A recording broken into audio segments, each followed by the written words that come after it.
myself. Yeah. I'm feeling myself. Welcome back to another episode of Loose Ends, everyone. I'm Cece. I'm Val. And we are today going to take a trip down memory lane. Long ago and far away. It feels like another lifetime ago, but... Well, you know what? It really was, because the smartphone wasn't even invented until 2010. So the whole world sort of shifted and changed after that. And we were right before that. We were still using flip phones. Yeah. And they were cool. Yeah. Well, I still like flip phones. well. And they're little things that could fit in my pocket. And, Yeah, but texting was a bitch. Yeah, well,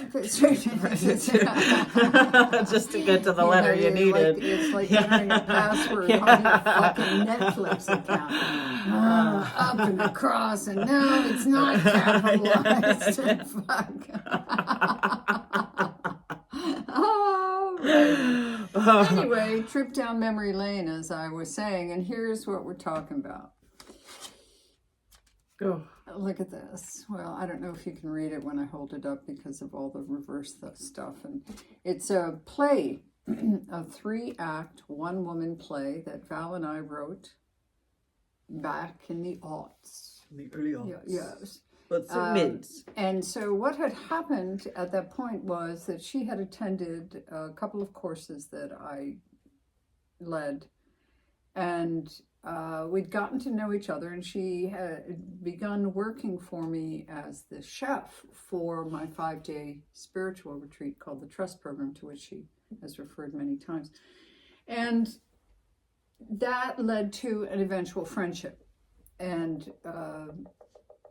And then I was going to school in 2007, and you were like, oh, I got an extra bedroom. Right. And there was another girl that was living with us as well. A helping hand. Yeah. Cece's Wayfair house. No, it was fun though. But it was good. And I started dating this guy who literally, the whole thing started. We wrote this play because this guy literally asked me to shave down there. And now wait a minute. Let that pause and sink in for the listening audience, okay? Because some of them aren't watching us. Right. And you indicated this is south of the border. Yes. Can I shave you? And your response No, he didn't want to shave me. He wanted me to shave bare. That's what he wanted. That's what, like, and he was extremely narcissistic, and I would say probably, like, in all honesty, the only sociopath I've ever dated. Like, well, he was, God, yeah, like, but yay, my now. automatic response was very feminine, like feminist. You said, I remember. Tell me what you remember. I looked at him and I go, why? I'm not 12. Yeah. I'm a full-grown woman. I'm not I have girl. hair down there. Yeah. Yeah. And he didn't like that. And I didn't give a shit. Because I was like, not your body, not your choice. Right? So I was like, no. This is one area where she's... fierce. Yeah. Okay. Good word. Fierce. Good word. Yeah. Yes. So, yes. So it then became a joke to you and me. I'm this word person, and she was, living in a spare room, and I had just survived a near-death experience and was recovering and had separated from my then husband and the last one. And there ever will be. Never do this again. I'm done. And one thing led to another. You want me bare down there, but I have hair down there. And it became very Dr. Seussian. Yeah, Seussian. Yeah. And so one thing led to another, and we kept going. And then we wrote this whole friggin' play around it. Around me and my crazy antics, like, because I think her life story. Yeah, right after that, there was this whole situation. I had, a fight with a boyfriend and we just destroyed an apartment. But I remember going through the motions and telling you that story from very beginning to end. And you were killing yourself fucking laughing. But when I was younger and I used to tell my mother, when I used to tell my mother and my sister the story or tell other people, it was the same way. People would laugh. And I would go, that's where it came from. Because at the time she was still, I believe, working as the chef. I wasn't living. No, it was more part-time, but I was in university at that point. Right, and you'd gone back to school. Mm-hmm. And one of our thoughts was, her life story is pretty rich. The abuse background and her survival story is quite remarkable.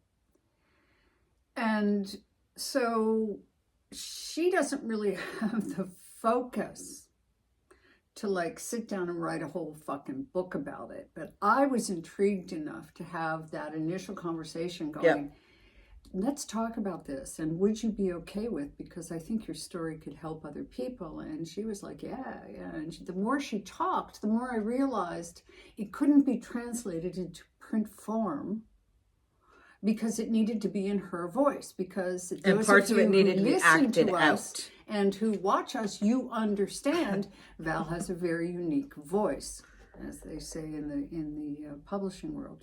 What's the voice you're writing with? Well, what's her voice? Her voice is both hers, but the content that's trying to be conveyed is hers. So I said, this isn't going to work, this book idea. I think it has to be you standing up and talking. Yeah. And as Val said after the fact, we could have started. No, you know what? To go through the motions, it was difficult for Cindy because she was behind the scenes, but it wasn't difficult for Cindy because she was behind the scenes. You know what I'm saying? I was right there on the stage all alone for 70 fucking minutes for 12 days in a fucking row. And it didn't matter how many cigarettes I smoked. It didn't take away that fucking feeling in the pit of my stomach that was like, oh fuck, I got to do this again. Oh fuck, I got to do this again. So it was really difficult. And so in the center, 12. 12. We had 12. We had 12 shows. We had 12. Apparently. I thought it was 11, but okay, no. You can be. We had one afternoon matinee, and that made it 12 because everybody got 12. Okay. It was the Fringe Festival, and yes, if you've heard of that, it was in Toronto in 2009. Yeah, and so in the center of all that, I remember looking at you and go, "What the fuck were we thinking?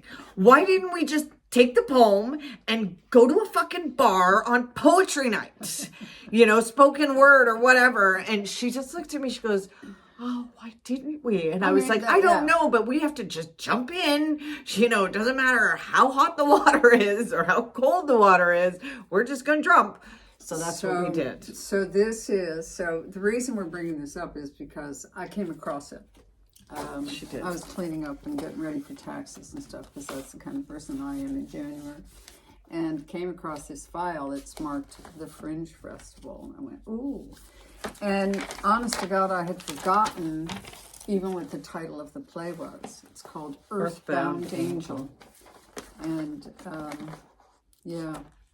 so here it is. Yeah. So what do you want to say about it? So sorry, we just went down a little bit of. Well, let's talk about. Was it the first performance where I got lost? You remember that? Oh, that was awful. Okay, so I, she adds quite a bit, and it's her story, and for the most part, I was the one capturing it and putting it into salient form on a printed document so that there could be some sense of order. But I just want to clarify something. We did not win the lottery of the Fringe at first. We literally got a call a month and a half later when it was we had such a short span of time to actually we had very short span of time, and I still had to work for a living and do all that, and she had to memorize this play 70 minutes. And so I am a public speaker, she is not, And I have memorized things, and I know how long it takes to know it's so cold that you don't have to think. Your body, your brain, it's automatic. Yeah. Because when that curtain goes up, the overwhelm and the shock of it all is enough to scatter your brain. So I'm trying to impress upon her that the first 5 minutes is really vital. Get into the rhythm. Get in it. So you want to pick up the story? And so we have like a lot of this music first interjected into the play. So I might say something and then a piece of music will come. There's the lighting. Yeah. So here we are. I think we're somewhere in the first act, and I don't know. I've lost my way. I don't know what my next, I don't think. So I'm meandering on stage. and now I don't know this is going on up in the booth where Cindy is directing it with another guy. I've got a lighting guy, but I've got to give him the cues. I've got to tell him, when we go to this level and that level and this one and everything. It was really interesting. And so I'm just like, what the fuck am I doing? I don't know what I'm doing. I'm meandering on the stage, just talking nonsense, nothing that's in the play. And he goes, where are we, or something like that. And I said, I have And then she says to him, she goes, oh, she's lost. And he goes, oh, she'll find her way. And she goes, no. You don't know her. She's lost. But I did find my way. All of a sudden, boom, it came, and I just picked right back up. But it was like a good fucking 3 or 4 minutes. Well, it felt like that. It was probably less than that. And of course, and he even pulled out and reminded me, he goes, the audience doesn't know. I know, but I do. I do. But it was like, I just that complete, oh God, utter what the panic. fuck? Yeah, what the fuck? Where the fuck am I? What am I doing? This is crazy. Why didn't we just go to a bar and say it, in a poem? We kind of jumped off the deep end. But not unlike what we did with this podcast. No, we do everything that way. It was like, I don't know, let's do a podcast. What the fuck, And then we find out, there's like steps involved. And a process that you then you need a logo and what about music? Oh, wait a minute. You got to buy that fucker. It was a 1-year haul before we actually got recording. And then what? I just remember. You know what I do remember is there was this guy that did trust program with me and life skills with me. You know who I'm talking about, but I'm not going to name him. Yeah, don't do and that. He had said to me, figure it out. Will I figure it out? Yeah. He had said to me one day he was in my bedroom, and he was just lately in our friendship, he was just a miserable fuck, right? Like, so he was in my bedroom. But we weren't sleeping together, just friends. We were because I don't know. It was weird. Okay, so he was sitting in my bedroom, and I was telling him about writing the play, and then he goes, I don't know why the fuck you bother. It's not gonna fucking happen like this, just like that, eh? And I went, wow. You know what? I don't even know why I'm fucking friends with you. I need to get out of my house. And I did right then. I just stopped talking to him. Like, I was like pretty fucking adamant. I was like, you know what? I don't need this shit in my life. Yeah. See ya. Yeah. And he showed up opening night. Oh, yeah? Yeah.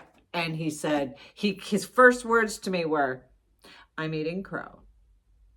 Congratulations. Oh. So... I always remember that moment. Credit for one ball. Yes. One not a deed. set, but ball. One ball. True that. One ball. The one ball award. Yeah. So anyway, we had fun and we were terrified. And she was You know what I learned terrified. though? I learned that no amount of cigarettes took that feeling away. And I questioned the validity of cigarettes. It was the first time in my entire life I looked at it and went, Made my eyes water. why am I smoking? Because it doesn't do jack shit. Yeah. Yeah, no. And it didn't. Yeah, and it didn't. And it didn't. It didn't take that pit away. It didn't take anything away. And so it was shortly after that, not long, that we started vaping. Yeah. And I just switched over. So yeah, it was an interesting time. Well, Gosh. I think we should put the poem in for the audience. So I'll have you tape that, and Okay. we'll add that on coming up. Do you have a feel-good story for this week? You know what? I don't, because but I've done this on purpose. This is the feel-good story. Yes, I've done this on purpose because Actually, I even wanna though do- you're not going to see this on the 27th of January, which today is, I just thought it was really important that we recognize something today. Today is 80 years that the Soviet soldiers opened the gates to Auschwitz and released 7,000 people. 7,000? Yes. Is that all?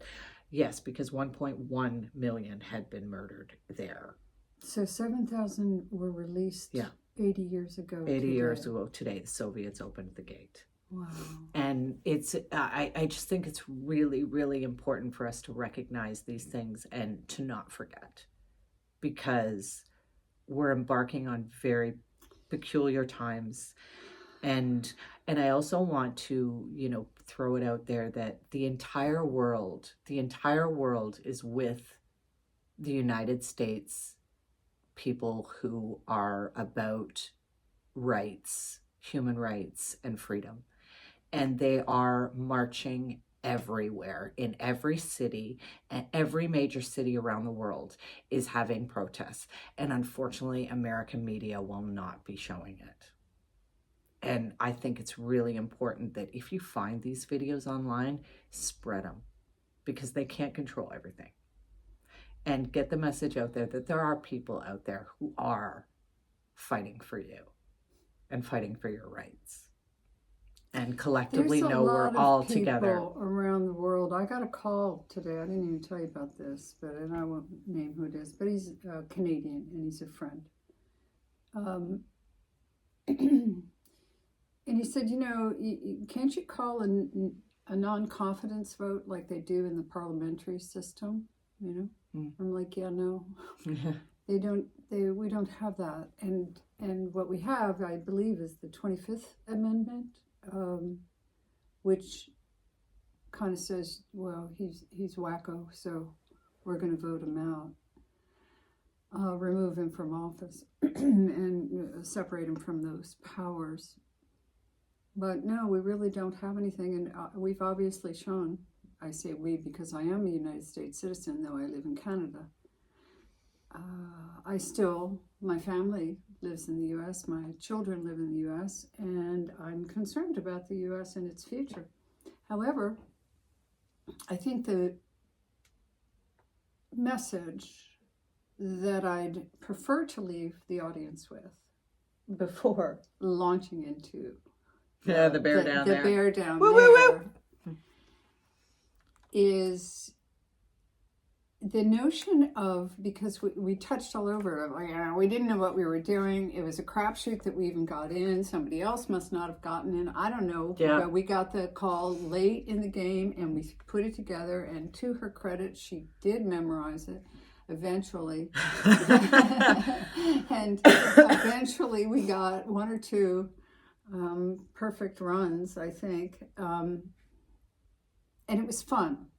It was fun, and we had T-shirts and shit. Yeah, it was fun, and sweatshirts, and we had a party at the end of it. Yeah, but it was a dive into the unknown, and so the message I'd like to leave is: I think we're living in a world right now that is nothing but a sea of unknownness.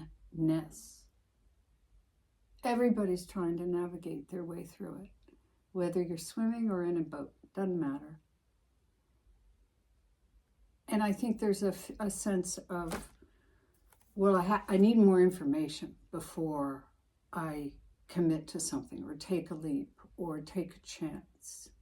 And I think that wonderful sense of adventure is worth nourishing in the midst of that sea of unknownness. Yeah. If that makes any sense to you. I think just going for it sometimes when you don't know is the best way to go for it, because you don't know about the obstacles and the pitfalls. So yeah, I've just written a screenplay, folks. We'll see. You never know. Because she's jumping out of her comfort zone. And trying something new. Trying something new. A door opened. I had an opportunity to walk through it. I chose to do so. We'll see what happens. It's that kind of a thing. In the meantime, until next week, I hope you laughed along with us this time. Yes. I hope you learned a little bit. And I hope you enjoy the bear down there. And so I we hope sure did. you enjoy the bear down there. We'll see you next week. Take care, everyone. Bye-bye. Bye. Go ahead. You want me bare down there, but I have hair down there. Don't be shocked and please don't stare at my bear, my bushy bear, my box with hair. God. Now I may loan it to you, but the property's in care of Mama Bear, who'll roar if you think about shaving her down there. And why compare my hairs to other bears who might be okay with being bare down there? And mine is fair, so back off, you square. Go ahead and swear. Rolls off me like air. I know I'm rare because I happen to care about my hair down there. So let's be fair. It is my hair down there. And I sure don't care about being bare down there. I care not how you feel about me being real. Once took me ages to heal from an aborted peel. Besides, don't deny it. You know if you've tried it, the growback's a bitch. It makes you itch. So back off from my box, I said to that fox. You want the locks from my box? You think it's not fair for me to lay bare the fact that I care so much of my hair down there? While you sit and stare wanting me bare down there, and you think it's unfair to you. You want me bare down there?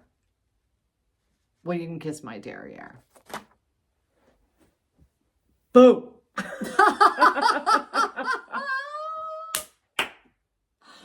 five, girlfriend. I haven't read that in years. I know. That was pretty good. That was funny as hell.